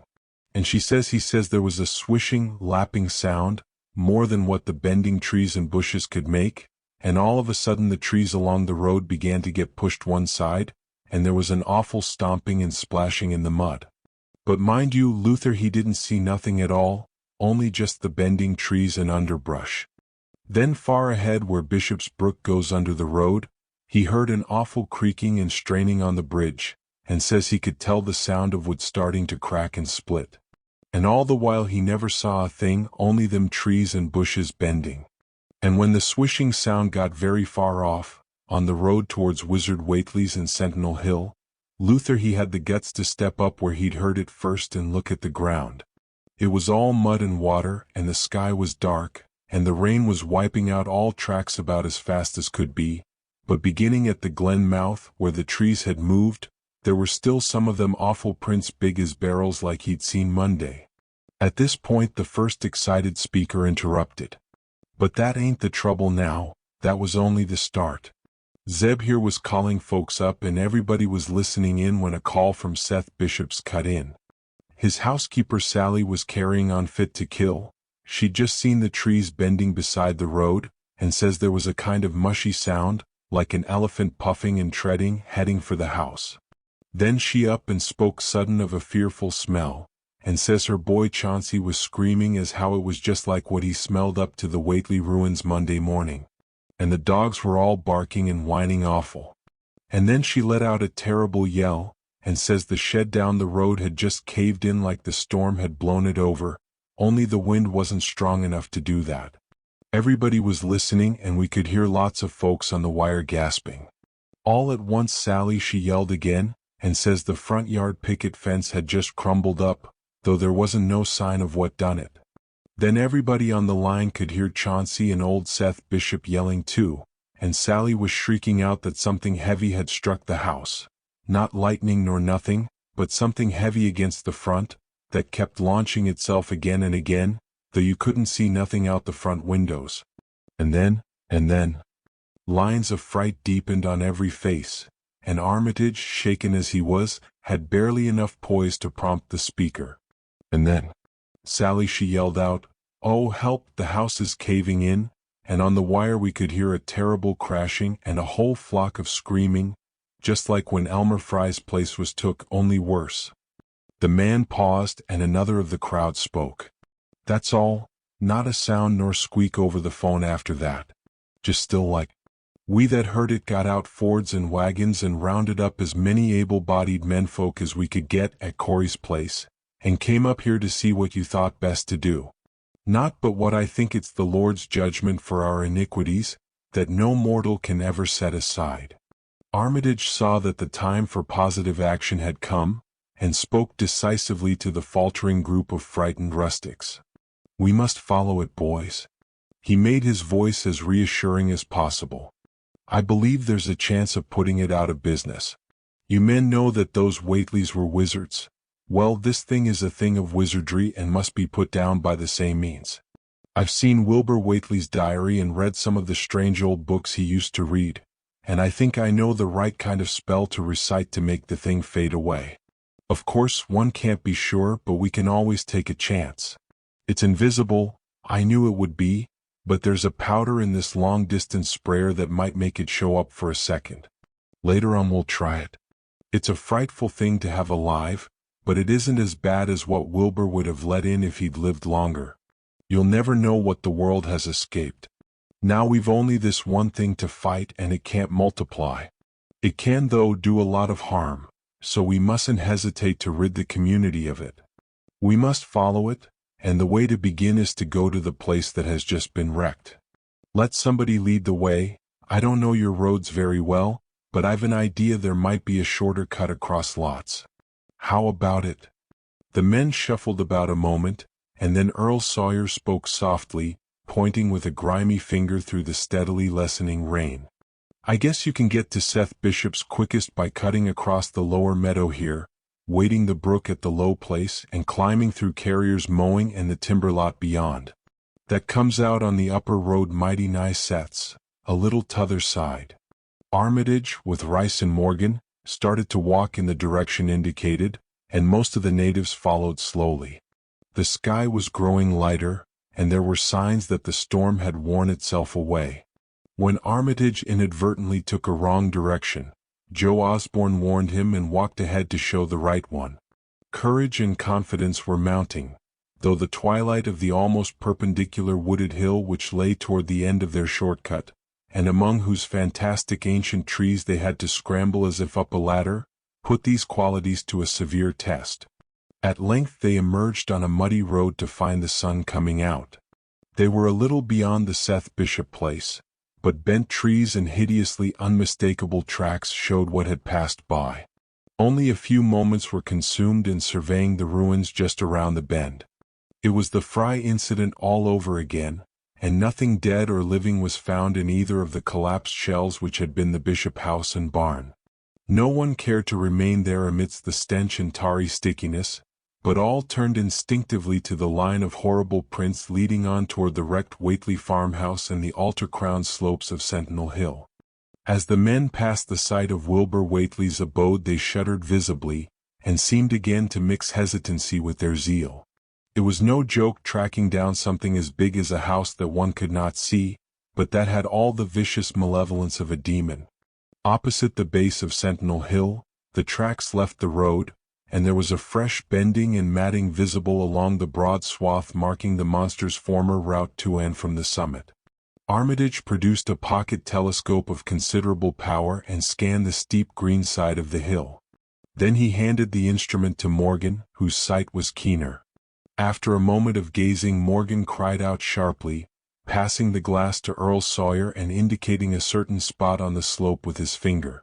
Sawyer, as clumsy as most non-users of optical devices are, fumbled a while, but eventually focused the lenses with Armitage's aid. When he did so his cry was less restrained than Morgan's had been. God Almighty, the grass and bushes are moving. It's going up, slow like, creeping up to the top this minute, heaven only knows what for. Then the germ of panic seemed to spread among the seekers. It was one thing to chase the nameless entity, but quite another to find it. Spells might be all right, but suppose they weren't? Voices began questioning Armitage about what he knew of the thing, and no reply seemed quite to satisfy. Everyone seemed to feel himself in close proximity to phases of nature and of being utterly forbidden, and wholly outside the sane experience of mankind. Chapter 10. In the end the three men from Arkham, old, white-bearded Dr. Armitage, stocky, iron-gray Professor Rice and lean, youngish Dr. Morgan, ascended the mountain alone. After much patient instruction regarding its focusing and use, they left the telescope with the frightened group that remained in the road. As they climbed, they were watched closely by those among whom the glass was passed around. It was hard going, and Armitage had to be helped more than once. High above the toiling group, the great swath trembled as its hellish maker repassed with snail-like deliberateness. Then it was obvious that the pursuers were gaining. Curtis Whateley, of the undecayed branch, was holding the telescope when the Arkham party detoured radically from the swath. He told the crowd that the men were evidently trying to get to a subordinate peak which overlooked the swath at a point considerably ahead of where the shrubbery was now bending. This, indeed, proved to be true, and the party were seen to gain the minor elevation only a short time after the invisible blasphemy had passed it. Then Wesley Corey, who had taken the glass, cried out that Armitage was adjusting the sprayer which Rice held, and that something must be about to happen. The crowd stirred uneasily, recalling that this sprayer was expected to give the unseen horror a moment of visibility. 2 or 3 men shut their eyes, but Curtis Whateley snatched back the telescope and strained his vision to the utmost. He saw that Rice, from the party's point of view above and behind the entity, had an excellent chance of spreading the potent powder with marvelous effect. Those without the telescope saw only an instant's flash of gray cloud, a cloud about the size of a moderately large building, near the top of the mountain. Curtis, who had held the instrument, dropped it with a piercing shriek into the ankle-deep mud of the road. He reeled, and would have crumpled to the ground had not 2 or 3 others seized and steadied him. All he could do was moan half inaudibly, "Oh, great God, that. There was a pandemonium of questioning, and only Henry Wheeler thought to rescue the fallen telescope and wipe it clean of mud. Curtis was past all coherence, and even isolated replies were almost too much for him. Bigger than a barn, all made of squirming ropes, whole thing sort of shaped like a hen's egg, bigger than anything, with dozens of legs like hogsheads that half shut up when they step, nothing solid about it, all like jelly and made of separate wriggling ropes pushed close together, great bulging eyes all over it, 10 or 20 mouths or trunks sticking out all along the sides, big as stovepipes, and all tossing and opening and shutting, all gray, with kind of blue or purple rings, and God in heaven, that half-face on top. This final memory, whatever it was, proved too much for poor Curtis, and he collapsed completely before he could say more. Fred Farr and Will Hutchins carried him to the roadside and laid him on the damp grass. Henry Wheeler, trembling, turned the rescued telescope on the mountain to see what he might. Through the lenses were discernible 3 tiny figures, apparently running toward the summit as fast as the steep incline allowed. Only these, nothing more. Then everyone noticed a strangely unseasonable noise in the deep valley behind, and even in the underbrush of Sentinel Hill itself. It was the piping of unnumbered whippoorwills, and in their shrill chorus there seemed to lurk a note of tense and evil expectancy. Earl Sawyer now took the telescope and reported the 3 figures as standing on the topmost ridge, virtually level with the altar stone but at a considerable distance from it. One figure, he said, seemed to be raising its hands above its head at rhythmic intervals, and as Sawyer mentioned the circumstance, the crowd seemed to hear a faint, half-musical sound from the distance, as if a loud chant were accompanying the gestures. The weird silhouette on that remote peak must have been a spectacle of infinite grotesqueness and impressiveness, but no observer was in a mood for aesthetic appreciation. "I guess he's saying the spell," whispered Wheeler as he snatched back the telescope. The whippoorwills were piping wildly, and in a singularly curious irregular rhythm quite unlike that of the visible ritual. Suddenly, the sunshine seemed to lessen without the intervention of any discernible cloud. It was a very peculiar phenomenon, and was plainly marked by all.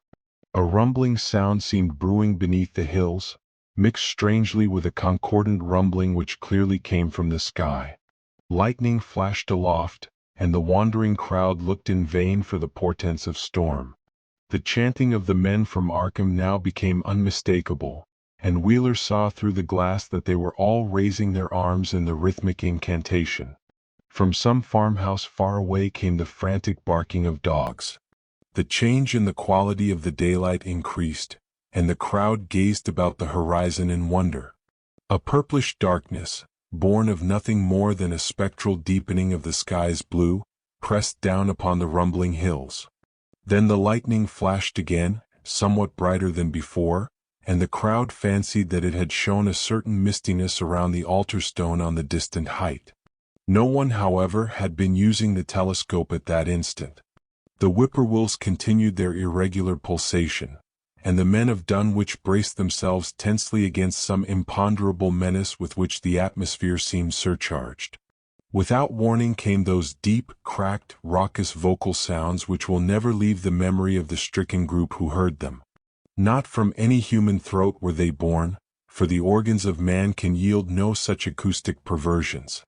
Rather would one have said they came from the pit itself, had not their source been so unmistakably the altar stone on the peak.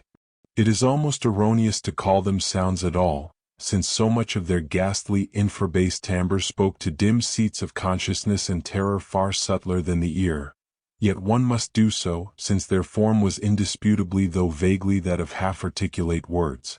They were loud, loud as the rumblings and the thunder above which they echoed, yet did they come from no visible being.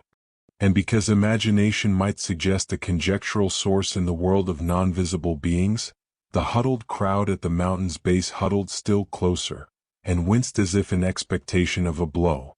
Igne, Tichafeltechenga, Yag Sotheth, rang the hideous croaking out of space. Why be Tichenke, Hihai, Ngrkdlh? The speaking impulse seemed to falter here, as if some frightful psychic struggle were going on.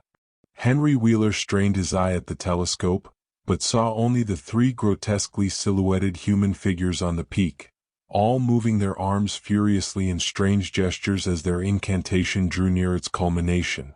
From what black wells of acherontic fear or feeling, from what unplumbed gulfs of extracosmic consciousness or obscure long-latent heredity, were those half-articulate thunder-croakings drawn?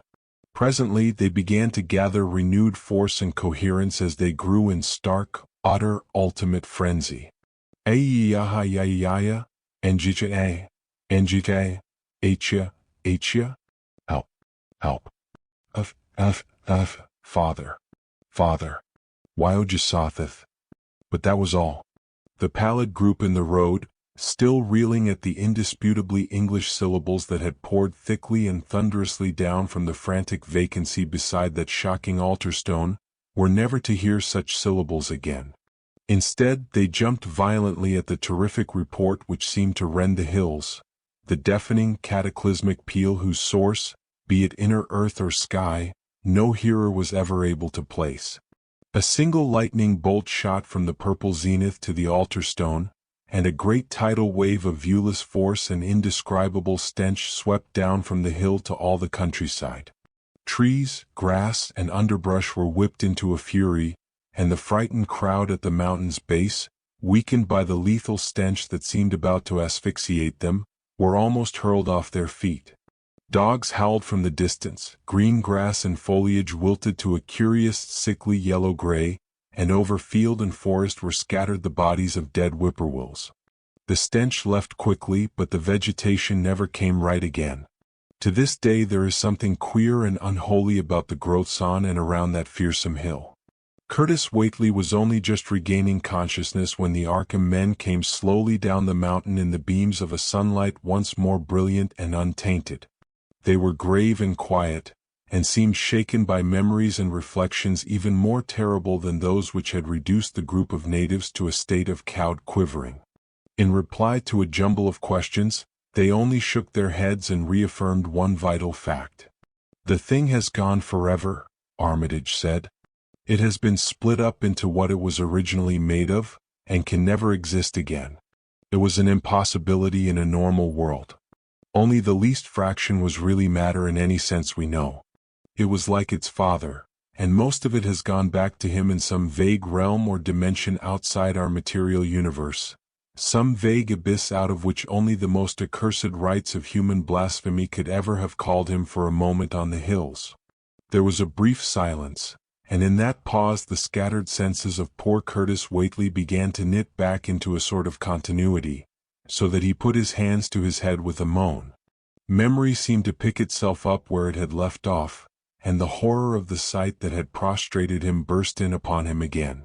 Oh my God, that half-face on top of it, that face with the red eyes and crinkly albino hair and no chin like the Whateleys. It was an octopus, centipede, spider kind of thing, but there was a half-shaped man's face on top of it, and it looked like Wizard Whateley's, only it was yards and yards across. He paused exhausted as the whole group of natives stared in a bewilderment not quite crystallized into fresh terror. Only old Zebulon Whateley, who wanderingly remembered ancient things but who had been silent heretofore, spoke aloud. 15 years gone, he rambled, I heard old Whateley say as how some day we'd hear a child of Lavanese calling its father's name on the top of Sentinel Hill. But Joe Osborne interrupted him to question the Arkham men anew.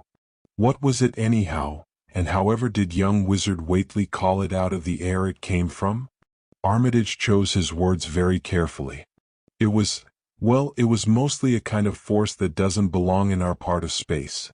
A kind of force that acts and grows and shapes itself by other laws than those of our sort of nature. We have no business calling in such things from outside, and only very wicked people and very wicked cults ever try to. There was some of it in Wilbur Whateley himself, enough to make a devil and a precocious monster of him, and to make his passing out a pretty terrible sight. I'm going to burn his accursed diary, and if you men are wise you'll dynamite that altar stone up there, and pull down all the rings of standing stones on the other hills. Things like that brought down the beings those Whateleys were so fond of.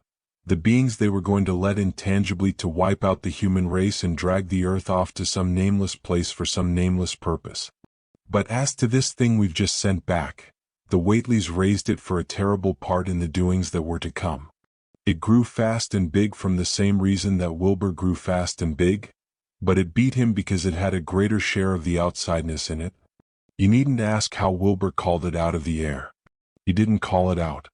It was his twin brother, but it looked more like the father than he did.